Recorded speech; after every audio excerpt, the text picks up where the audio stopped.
સુરત શહેરમાં નવજીવન સર્કલ પાસે દર વર્ષની જેમ આ વર્ષે પણ નવરાત્રી મહોત્સવની ધૂમધામપૂર્વક ઉજવણી કરવામાં આવી હતી। નવજીવન સર્કલ પાસે જીપી પાર્ક સોસાયટીમાં ભાઈઓ તથા બહેનો એક સાથે હળીમળી માતાજીના પાવન પર્વની ઉજવણી કરી હતી। માતાજીના ગુંજન સાથે ગરબા રાસના તાલે સૌ ભાવિક ભક્તો આનંદ માણ્યો હતો।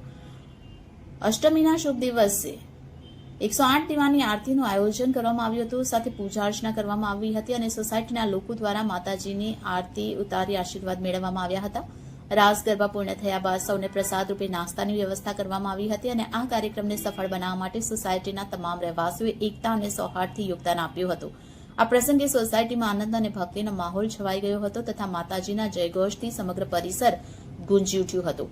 ત્યારે જીપી પાર્ક સોસાયટીના સેક્રેટરી પ્રજ્ઞેશ ઘુગરીવાલા અને કમિટી મેમ્બર ભરત ગાજીવાલા જણાવે છે કે Rangtali garba GP park society Navjivan circle પાસે ઉધના મગદલ્લા રોડ મુકામે છેલ્લા 33 વર્ષથી યોજાય છે અને આ સોસાયટીમાં રહેતા દરેક સભ્યો સોસાયટીના દરેક તહેવારોને અનુરૂપ કાર્યક્રમો હોય ત્યારે દરેક સભ્યો એકબીજાને સાથ અને સહકાર આપે છે।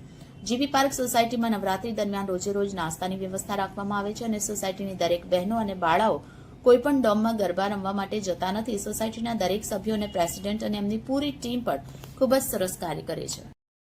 હું તન્વી ચાંગાવાલા, હું અહીં જીપી પાર્ક સોસાયટીમાં 10 વર્ષથી ગરબા રમવા આવું છું।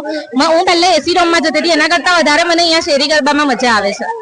કેટલા વર્ષથી તમારી સોસાયટીમાં 32 વર્ષથી થાય છે, પણ હું છેલ્લા 10 વર્ષથી આવું છું મારા મેરેજ થયા પછી।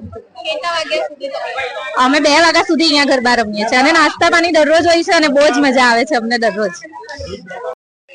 હું Pragnesh Ghugriwala, GP park society Udhna Magdalla road નો સેક્રેટરી છું। અમારી સોસાયટીમાં છેલ્લા 32 વર્ષથી નવરાત્રી ચાલે છે ને અમે આટલા ઉત્સાહથી આ કાર્યક્રમનું આયોજન કરીએ છીએ ને અમારે અહીંયા રોજ જ નાસ્તા પાણીનો પ્રોગ્રામ હોય છે।